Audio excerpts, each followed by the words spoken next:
Hey y'all, welcome to another Epic on a Budget deck list. Today we're going to be talking about Fynn the Fangbearer, which is a very fun card built around Deathtouch and poison counters. So we'll jump right into it in a second.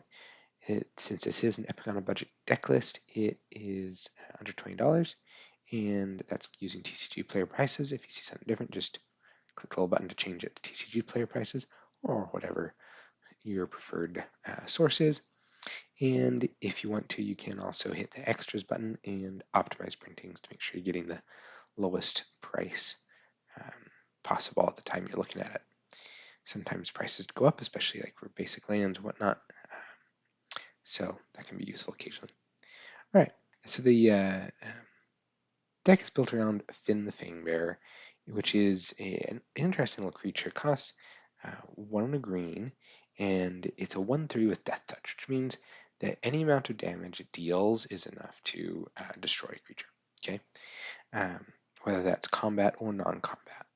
All right, but this guy has a very interesting other ability. It says whenever a creature you control with Deathtouch deals combat damage to a player, that player gets 2 poison counters. Okay, and poison counters, in case you are unfamiliar with them, if a player has 10 poison counters, they lose the game.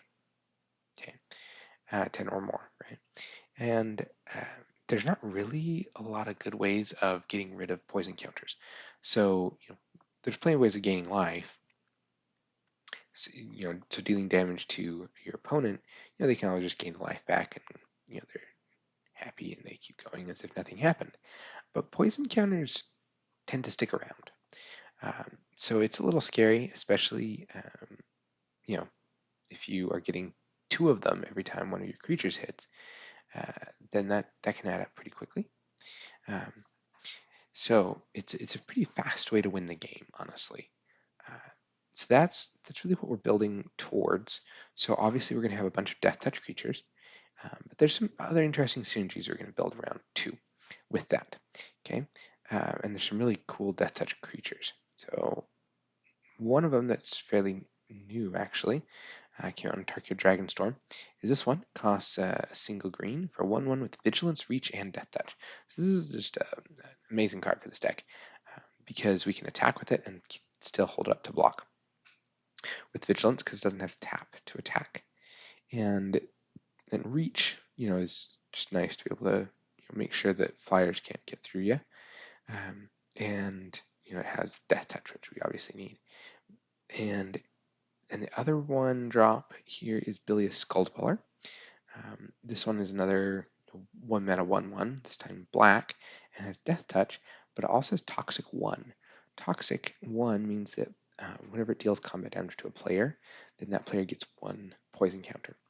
Okay, which stacks up with Fynn the Fangbearer's poison counters. So if this deals damage to your opponent, when you have Fynn the Fangbearer out, they're going to get 3 poison counters, and that adds up really fast. Okay, but one nice thing about this is a way to finish off getting your opponent poison counters, even if they remove Fynn the Fangbearer. Right, and then okay, here's another couple interesting cards. Here's Hooded Blightfang. It's a 3 mana, 2 and a black for a 1/4 with Deathtouch. One nice thing about this is that it has a decent amount of toughness, so it can block pretty well and not die. 1-drops, if they block, they basically just die, right? Fynn has a little bit of toughness. This thing has even more. So if you are, in a tricky spot and you're playing a little bit more defensive, then this is actually really good at defense. Okay, but it also has another cool ability. So it says whenever a creature you control with Deathtouch attacks, each opponent loses 1 life and you gain 1 life. So that means before any blocks happen, for any combat damage, for any of that, just because your creatures attack, creatures with Deathtouch attacked, then you gain life, your opponent loses life. Okay, so that's a really good way to get some added value out of your Deathtouch creatures. And it also says whenever a creature you control with Deathtouch deals damage to a planeswalker, destroy that planeswalker, which is occasionally very useful, though it won't come up in every game. So the really cool thing about this is that Yes, we're building around Fynn the Fangbearer, so yes, our main goal is to win with poison counters, but we're also giving poison counters by dealing combat damage to our opponent. And oftentimes it's not a lot at a time. One power creatures is kind of the name of the game here for most of them, but um, that adds up, and it's kind of sneaky in a way because a lot of people will focus on getting rid of Finn or focus on, oh, I don't want poison counters, but they won't realize that their life total is actually kind of slipping away from them. And especially if you land a Hood of Blightfang and then swing with a few Deathtouch creatures, that can kind of catch them off guard. And you can win the game out of nowhere with that. Um, and so that just adds a nice little, you know, backup plan that synergizes totally with the main game plan, which is very nice. Another card with a really cool additional ability is Kappa Tech Wrecker. So with these casual decks, I like to build in a decent amount of removal, um, just because you never know what you're going to be up against. But I also really like to make sure it synergizes a lot with the main game plan, and this is perfect for this deck. So it's a 1 and a green for a 1/3, and it enters with a Deathtouch counter on it. Okay, which is a little bit different, but basically it's going to have Deathtouch. And whenever Kappa Tech Wrecker deals combat damage to a player, you may remove a Deathtouch counter from it. And when you do, exile target artifact or enchantment that player controls. So this takes care of artifacts or enchantments. And, um, you know, again, it's not going to come up in every game, but when it does, it's very nice. And it does exile it, so that's pretty cool. It even has ninjutsu, which can get around people blocking it. So basically, ninjutsu is an ability that says that if you have a creature that is attacking and not blocked, so for example, you attack with Bilious Skuldweller and your opponent doesn't block it, then you can pay 1 and a green to put Bilious Skuldweller into your hand and put Kappa Tech Wrecker from your hand onto the battlefield tapped and attacking, and obviously not blocked because you've passed the declare blocker stage, right? So that way you can kind of sneak this in and be able to exile an artifact or enchantment without them, being able to do as much about it. Because obviously, needing to deal combat damage to a player to be able to exile an artifact or enchantment is a little bit of a downside because they're going to block it if they have an artifact or enchantment they want to keep around. So that ninjutsu ability can get around that nicely in many instances. Okay, and of course in many games it'll just be a 2-mana 1/3 Deathtouch, and that's cool too. Nightshade Dryad, is another great little Deathtouch creature with another ability. So it's a one green for 1/2 with Deathtouch, and it taps to add either a colorless, which isn't really important for our deck, or taps for a mana of any color, which is very convenient. Okay, we actually do have a fairly low mana curve, not crazy low mana curve, but we really don't want to have too many lands in our deck because we're going to be doing a lot of 1-for-1 trades. Because as soon as someone blocks one of our Deathtouch creatures, the Deathtouch creature is going to die most of the time. And so we want to have a fairly high threat density. So having some ramp on having some mana production on a Deathtouch creature is actually really useful, so that we can still play everything we want to and not have as many lands. Okay, because oftentimes you'll run out of things to play, or at least things to play with a lot of mana fairly quickly, because you'll often have just a bunch of 1-drops and 2-drops. But then when you do need a bit of extra mana, there it is. Okay. Now the last creature is actually a little bit different than the rest. So this does not have Deathtouch. It's the only thing that doesn't have Deathtouch. However, I feel like it is still incredibly beneficial for the deck. because it shores up a major weakness of the deck. So the thing is, like I was saying, you're going to be doing a lot of one-for-one trades. And if you run up against a deck that has a bit of card advantage, say they have a token generator um, or something like that, where, for one card, they make 3 creatures that can block and kill 3 of your dudes. Well, that's a problem for you because you used up 3 cards um, to play those creatures, and they used 1 card to block and kill them all. That is a problem because then they have other cards to play, right? And you might not. Um, or if you play out 4 creatures and then you get board wiped, that's a big problem for you as well, right? Spinner of Souls shores up that weakness beautifully. All right. So basically, what it does is, yes, it's a 4/3 with reach for 3 mana, which is pretty nice on its own, especially with the idea that you might actually just win with combat damage. Having a 4 power creature is kind of convenient. The main ability is really why you're playing it. It says whenever another non-token creature you control dies, you may reveal cards in the top of your library until you reveal a creature card. Put that card into your hand and the rest on the bottom of your library in a random order. And that's huge because then you can play this and attack with a couple of Deathtouch creatures, and your opponent then can either block them or not. If not, then you deal damage and you're happy. And if they block them and kill your creatures, then you just get to pull cards from the top of your library until you get a creature card. Put that into your hand. So you just replaced it, right? And so in some games, this will essentially draw you, but get you creatures specifically.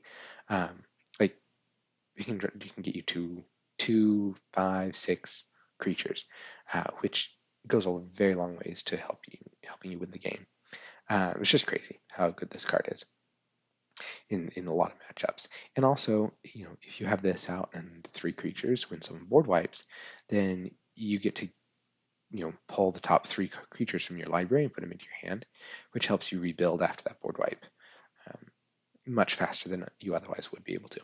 It's also a really good way to find Fynn the Fangbearer, for example, because say you play a couple of these other creatures and this, and then those other creatures get killed, then you're more likely to be able to go find Fynn the Fangbearer. Also, if they kill a Fynn the Fangbearer, then you might be able to find another one. It's pretty nice. So it helps out a lot in a lot of cases. Okay, so those are the creatures. Now let's go over the removal. There's some really nice removal cards in this deck. So Feral Encounter is honestly just amazing for this deck. So we have a double green, which, yeah, that's not nothing, but we play a lot of dual lands and whatnot, so we can cast that without a problem. And it does 2 things. It's a little bit of a long read, this giant paragraph of text, but basically you get to look at the top 5 cards of your library and exile a creature card from among them, and then the rest go on the bottom of your library in a random order. And you can cast that exiled card until the end of that turn. Okay, that's kind of nice because sometimes we just need to go find a Fynn the Fangbearer, find Hooded Blightfang or Spinner of Souls or whatever it is that's gonna help us out a little bit with winning the game, right? But then the other thing it does is then at the beginning of the next combat phase this turn, target creature you control deals damage equal to its power to up to 1 target creature you don't control. And because most of your creatures, almost all of them, have Deathtouch, that's going to be enough to kill the creature. And even Spinner of Souls with 4 power, that's enough to kill most creatures too. Okay, but the really cool thing with Feral Encounter is, say you have a decent amount of mana, even 3 will do, but especially if you have like 4 or 5 mana, and you don't have any creatures because they got removed or whatever, you can still play Feral Encounter, and it will often find your creature that can then deal Deathtouch damage to your opponent's creature. So with 1 card, you can end up with a creature and your opponent's down a creature, which is really, really nice. And like I said, one of the best things about this is it can help you find Fynn the Fangbearer. to get your combo, as it were. Okay. Hunter's Bow is a 1 and a green equipment. And when it enters the battlefield, you attach it to a creature, and then that creature deals damage equal to its power to up to one target creature you don't control, which again will generally kill it. And the really nice thing is then that Hunter's Bow sticks around and provides some additional value. So it gives equipped creature reach and ward 2. So ward 2 means that if your opponent targets it with with a with anything, then they have to pay 2 or else it gets countered. Okay, so it can just add a little bit of protection for any of your creatures, really, but you're especially going to use it on things like Fynn and Hooded Blightfang and Spinner of Souls. And it has equip 1, okay, which is pretty nice, right? So you can move it around as needed. All right, and then Hunter's Talent is another one with a similar idea with Hunter's Bow, where it's going to enter, and when it enters, target creature you control deals damage equal to its power to target creature you don't control. Okay, but again, it stays around and provides additional value. So in this case, it's enchantment, and you have to basically pay mana to unlock these other levels. Okay, which you can do it at sorcery speed.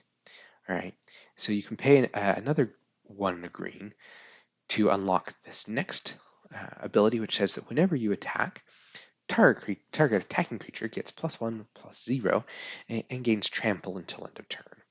And trample and Deathtouch are really nice because how that works is that your opponent, say you have a 1/1 and then give it +1 and +0 and trample.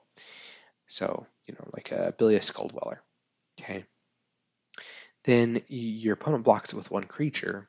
Well, the way trample works is after the creature deals lethal damage, then the rest go through to the next creature or the opponent, specifically onto the opponent. So if you have a Bilious Skulldweller with +1/+0 and trample, then your opponent has to block with 2 creatures to actually prevent the damage getting through to them. Okay, because if they just block with 1, it'll deal 1 damage to the creature that blocked it, and then 1 damage to your opponent. And so this giving trample and a power boost is actually really nice from Hunter's Talent. And then you can also unlock this third ability that says, at the beginning of your end step, if you control a creature with power 4 or greater, draw a card, which is pretty nice if it does work. It does cost 4 mana to activate that, though. So you have to pay 3 and a green to unlock that. And you don't have very many creatures with power 4 or greater. Basically, it's just Spinner of Souls. So that's not going to come up terribly often. However, sometimes it will, and it'll be great, right? But that's not really the reason why you're playing it. However, more options and more potential value is always welcome, right? So then let's go on to our lands. And actually, all of these are our lands. Okay, so we'll cover this one first. It's a dual-sided land, so on the back side, it is a dual land, taps for black or green, and enters tapped. Okay.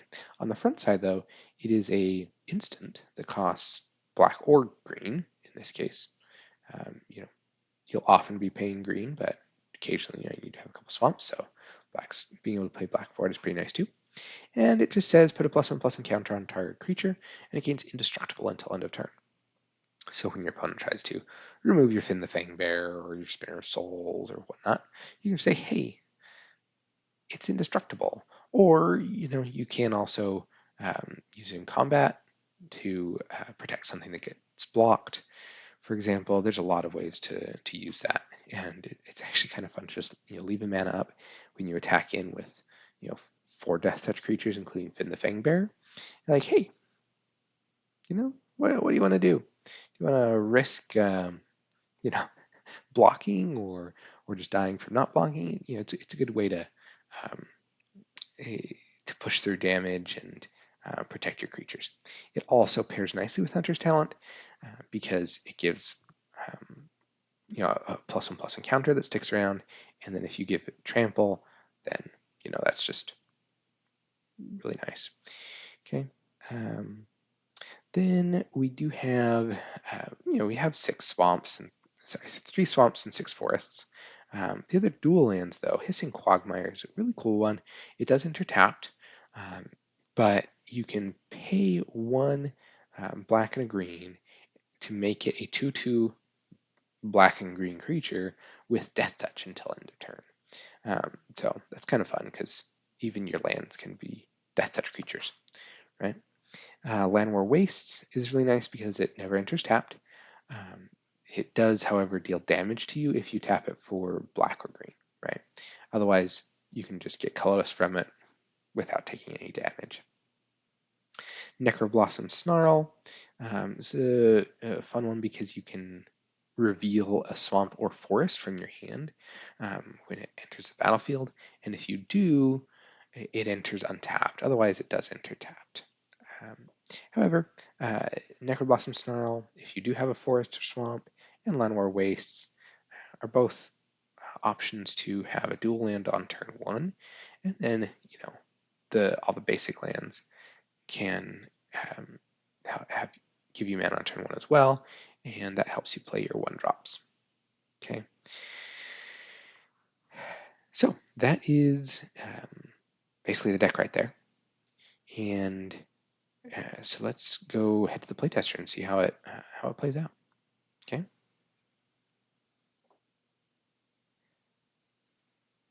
Alrighty, so we have here a couple lands, and we have a few Deathtouch creatures, some removal. Okay, so let's go ahead and keep this. And I'm going to lead out with a Dragon Sniper. Okay, and I am going to then play this as the dual land. It's going to enter tapped, but I can also play Dragon Sniper and then attack with a Dragon Sniper. So say they probably take it. Okay, and at this point, our opponent probably can't do much to attack into us very well, with creatures they care about, because we've got a couple Deathtouch creatures, right? Cool. So then let's just play a Hunter's Bow, and we'll equip it to this,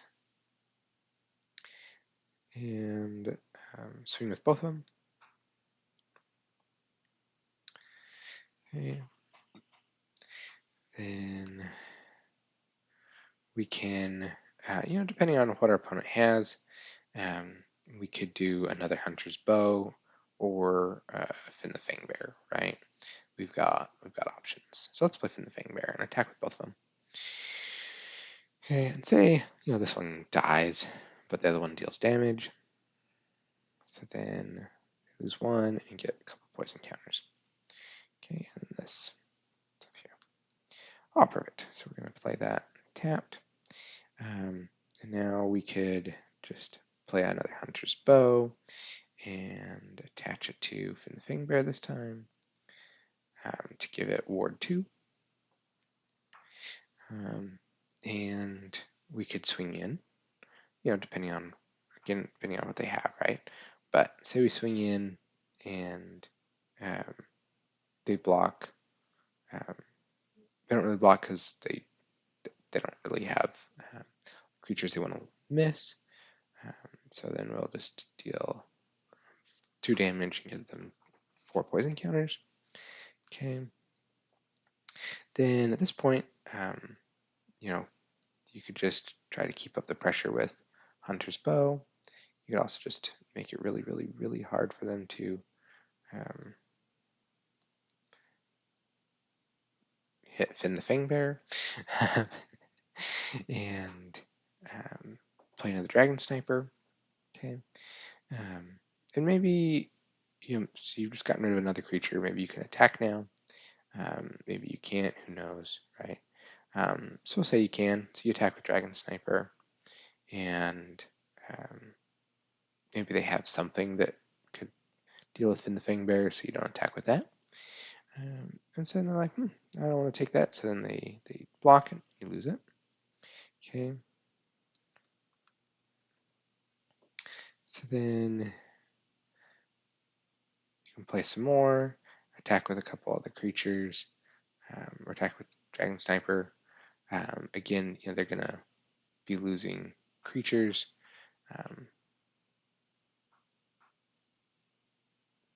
The whole time, right? So it's like whenever they block your stuff, then they're losing creatures, and that's kind of hard to keep up. So maybe they don't block you, and you get one more damage in, get a couple more poison counters. Okay. Oh, and you also you lost a life and you gained a life from a Blightfang. All right, so then you got another removal spell. So we're going to play Feral Encounter, and we're going to peek the top 5 cards. And we don't have a lot of mana right now, so we'll just take Bilious Skullbeller. And I will put that to play, the rest on the bottom. Okay, to cast that spell, I'm gonna tap this for black. Okay, and now combat.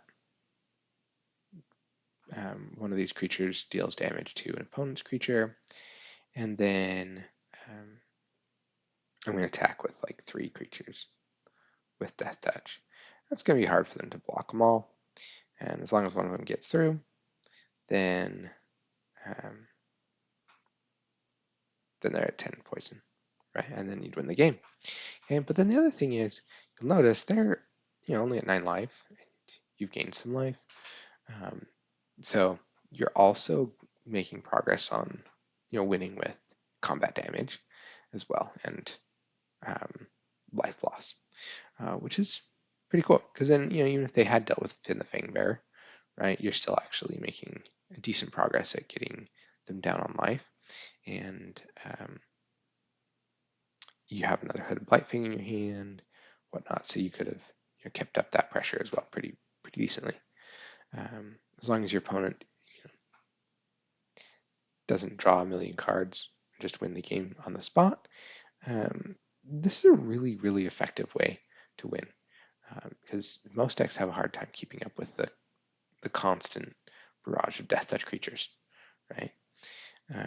Most decks like to keep their creatures around, and this deck makes it very difficult to do that effectively, right? So it's really pretty fun. It provides definitely a different play experience than a lot of creature decks, which I enjoy. So that's basically it.